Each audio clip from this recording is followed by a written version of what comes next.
Au grand complet, le nouveau gouvernement de la République pose pour la traditionnelle photo de famille au perron du bureau de la Cité de l'Union africaine. Dans ces rangs, on y trouve ceux qu'on connaît bien, ceux qu'on connaît un peu bien et ceux qu'on découvre. 72 heures après son investiture à l'Assemblée nationale, l'équipe souminois était très attendue l'après-midi de ce vendredi 14 juin 2024 pour ce premier rendez-vous. 12 heures juste à la Cité de l'UA, les grilles s'ouvrent pour accueillir les 54 ministres du gouvernement dit de mission. Ces milieux est familier pour certains, mais pour d'autres, on s'y perd un peu. Ce petit air aux allures de rentrée des classes a également été marqué par la présence du nouveau directeur de cabinet du chef de l'État, Anthony Kinzo, nommé il y a seulement 24 heures et qui vient fraîchement de prendre ses fonctions. Atmosphère détendue dans le couloir et sereine dans la salle de réunion où chacun des ministres est bien installé, y compris la première ministre, chef du gouvernement. Le président de la République est annoncé dans la salle, une entrée applaudie frénétiquement. Pour ce premier contact, le chef de l'État Félix Antoine Tshisekedi Tshilombo a tenu à saluer chaque membre du gouvernement individuellement. Cette rencontre intervient un jour après le 61e anniversaire du président de la République et la première ministre et son équipe n'ont pas voulu passer sous silence cet événement. Voilà pour vous. Merci.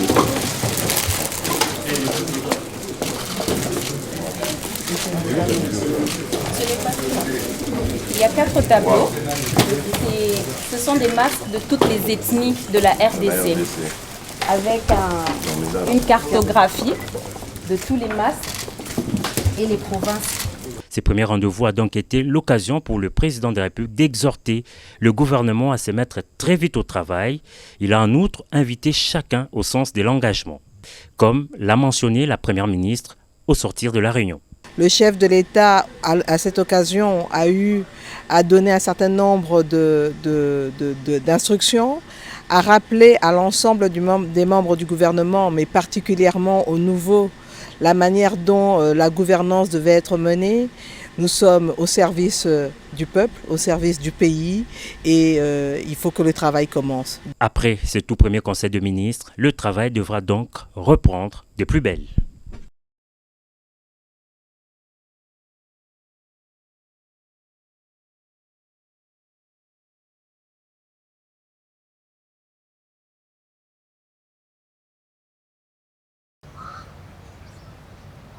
Anthony Kinzo, nouveau directeur de cabinet du chef de l'État, a officiellement pris ses fonctions le vendredi 14 juin.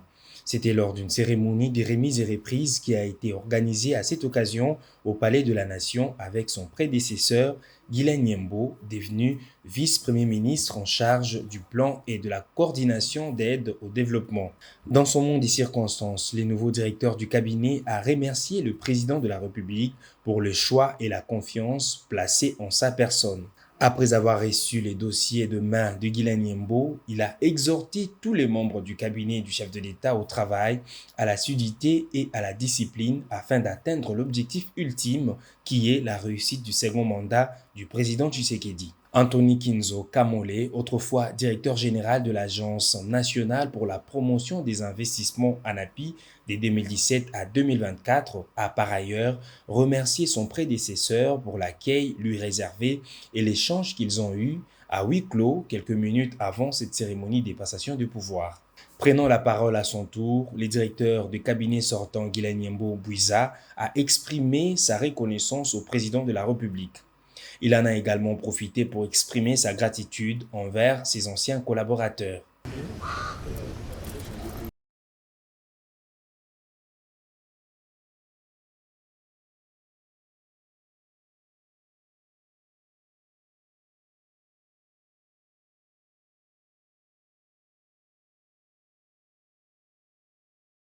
Après l'investiture de son gouvernement intervenue mardi 11 juin, la première ministre Judith Suminwa Tuluka a pris officiellement ses fonctions le mercredi 12 juin 2024.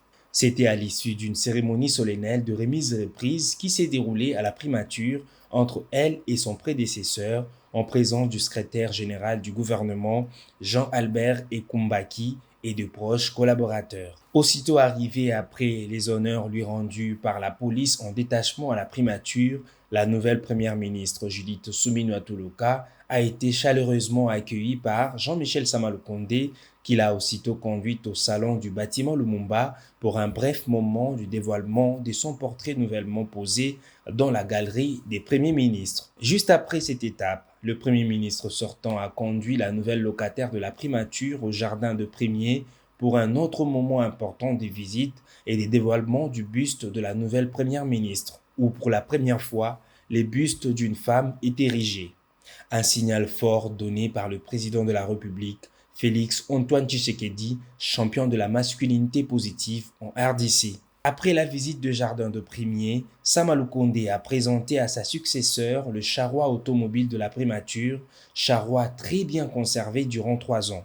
Il s'en est suivi un tête-à-tête de plus d'une heure dans les bureaux du Premier ministre. C'est avant de procéder à la signature du procès-verbal de la remise et reprise qui a été préalablement lu par le secrétaire général en présence de quelques membres du cabinet sortant, des invités d'honneur de la première ministre et de ses proches. S'exprimant devant la presse au terme de cette passation de pouvoir, le désormais premier ministre honoraire Sama Lukonde a, d'entrée de jeu, félicité la première ministre Judith Suminwa pour sa prise des fonctions.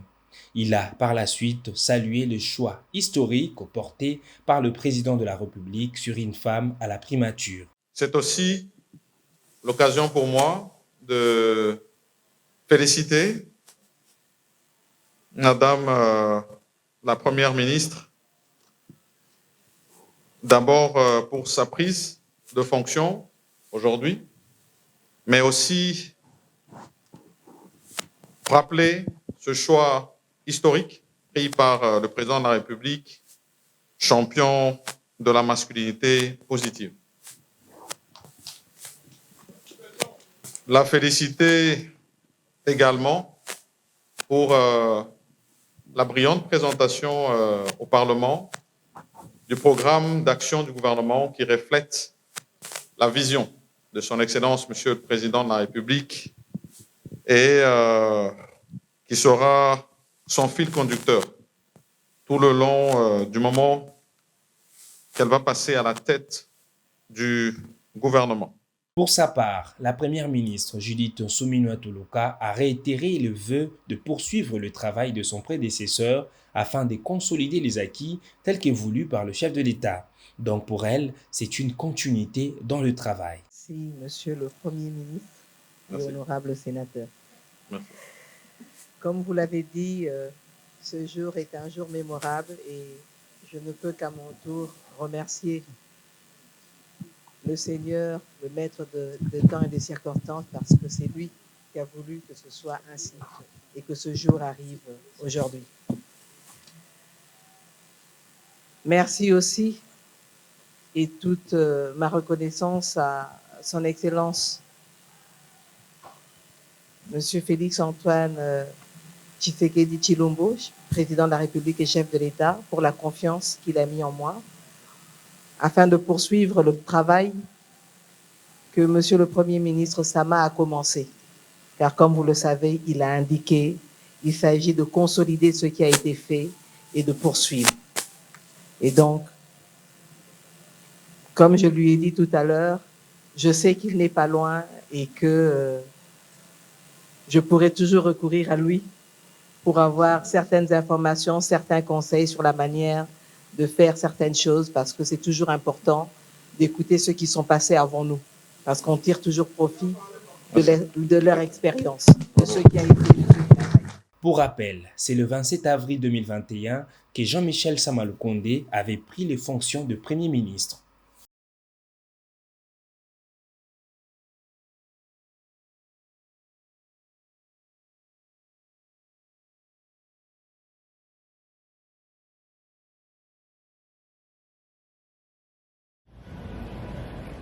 Les vice-premiers ministres et ministres de l'Intérieur, de la Sécurité et de la Décentralisation et des Affaires coutumières, Jacquemaine Chabani, a officiellement pris ses fonctions le jeudi 13 juin à la suite d'une séance de remise et reprise avec son prédécesseur, Peter Kazadi.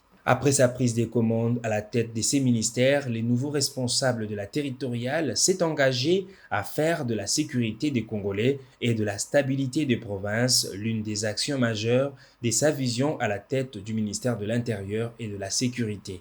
La problématique de l'effectivité, de l'identification de la population, la modernisation et le professionnalisme de la police nationale congolaise sont aussi des sujets majeurs pour lesquels la population attend des actions des Chabani locaux. Pour sa part, Peter Kazadi, vice-premier ministre sortant, a promis à son successeur de répondre rapidement à ses sollicitations pour l'intérêt de la République. Cette cérémonie s'est déroulée en présence de plusieurs autres autorités, entre autres le chef des services techniques du ministère de l'Intérieur.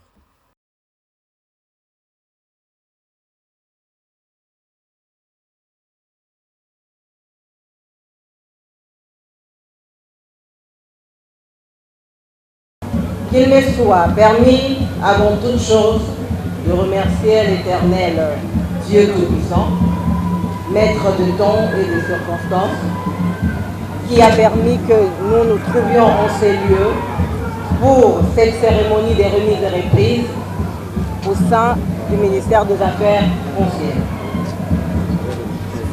Mes remerciements vont à l'endroit de son Excellence, Monsieur le Président de la République démocratique du Congo, chef de l'État, Félix Antoine Tshisekedi Tshilombo, qui a daigné réitérer sa confiance en ma modeste personne, en me confiant cette fois-ci la responsabilité d'exercer la politique du gouvernement en matière de gestion du domaine foncier pendant cette période où notre pays est confronté à de multiples problèmes liés au conflit de terre presque dans la quasi-totalité de son étendue, notamment dans les grands Bandundu où sévit le phénomène Mobondo, à l'Ituri avec les conflits Emma, Lendu, au Grand Kivu avec l'occupation de l'armée étrangère sous la couverture du M23, le Bazouélé et les Haut-Ouélé avec le phénomène Bororo, au Kasaï avec le phénomène Kamwina Sapu, pour ne citer que ces quelques exemples. À son Excellence, Madame la Première ministre et chef du gouvernement, mes remerciements les plus sincères lui sont adressés pour le choix porté à ma personne en me proposant comme ministre d'État, ministre des Affaires foncières, concrétisant ainsi la philosophie de son Excellence, Monsieur le Président de la République sur la représentativité du genre au sein des institutions de la République. Monsieur le ministre, Mesdames et Messieurs, ainsi je saisis cette heureuse occasion que m'offre ce jour du 13 juin 2024 pour vous présenter brièvement ce que j'ose imaginer comme état de lieu du ministère des Affaires foncières et le plan d'action de mon mandat qui nous amènera à coup sûr et à bon port à la concrétisation des actions du gouvernement.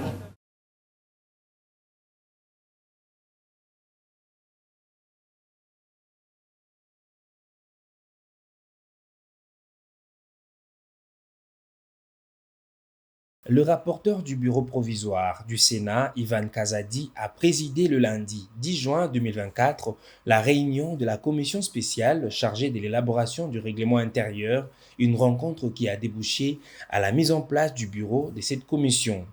Le sénateur Ivan Kazadi appelle au travail de qualité dans le délai relativement court. Il faut savoir que les bureaux provisoires avaient proposé que le bureau de la commission soit composé de 4 personnes, à savoir le président, les vice-présidents, les rapporteurs et son adjoint. Il y a eu une intervention dans la salle qui a porté le nombre de membres de la commission spéciale à 5 au lieu de 4 comme prévu au préalable, a indiqué Ivan Kazadi. À ce titre, a précisé le rapporteur du bureau d'âge du Sénat, Christophe Lutondola, a été désigné pour présider cette commission spéciale. Les membres de la commission spéciale chargée de l'élaboration du règlement d'ordre intérieur, ainsi désignés, ont 6 jours pour travailler et remettre le rapport.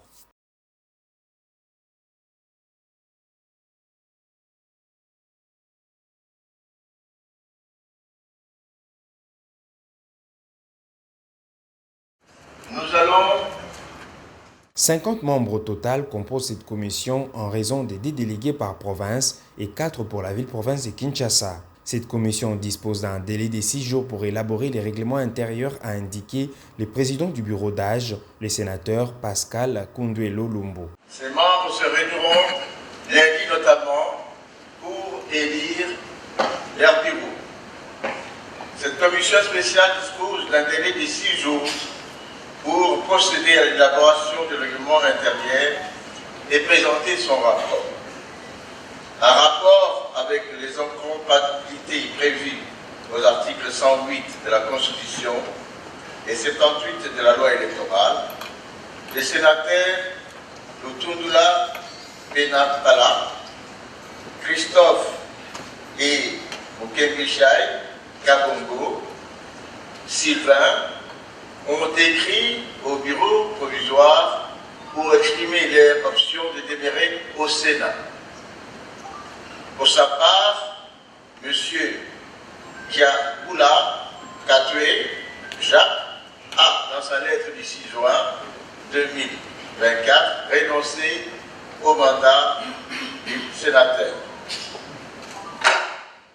Ensuite, il a été demandé au secrétaire rapporteur Ivan Kazadi-Kankonde de procéder à la lecture des noms de tous les délégués qui composent la dite commission. Il s'est de signaler que bien avant la mise en place de la commission spéciale chargée de l'élaboration du règlement intérieur du Sénat, la plénière a validé les pouvoirs des 16 nouveaux sénateurs de province de l'Équateur, de l'Ituri, de Maïndombe et du Nord Kivu. Et avant de suspendre la séance, l'Assemblée plénière a honoré la présence dans l'hémicycle du nonagénaire Jonas Munkamba, récemment élu sénateur dans la province de l'Équateur.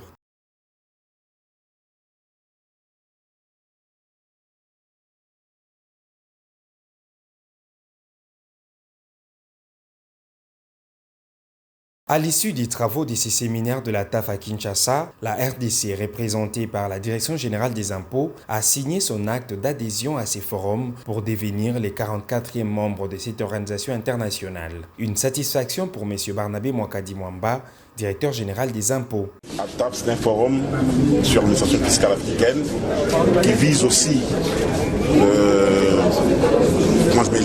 les renforcements des systèmes fiscaux par l'échange d'informations ainsi que par le renforcement des capacités. Donc au jour d'aujourd'hui, nous sommes le plus heureux d'être membres de la TAF. Nous savons très bien que la TAF nous aidera à atteindre facilement nos objectifs, notamment la mobilisation accrue des recettes. Cet atelier de Kinshasa avait pour objectif principal de produire une étude régionale basée sur les indicateurs des perspectives fiscales africaines de la TAF ainsi que sur une analyse des secteurs à prime fiscale. Après l'adhésion de la RDC, la TAF va donc aider la DGI dans la définition des meilleures politiques fiscales, la modernisation de l'administration et l'amélioration de ses performances en matière notamment de mobilisation de ressources internes. Signalons par ailleurs que le DG Barnabé Mwakadi a convié ses hôtes de la TAF aux assises du CREDAF qui aura lieu l'année prochaine à Kinshasa.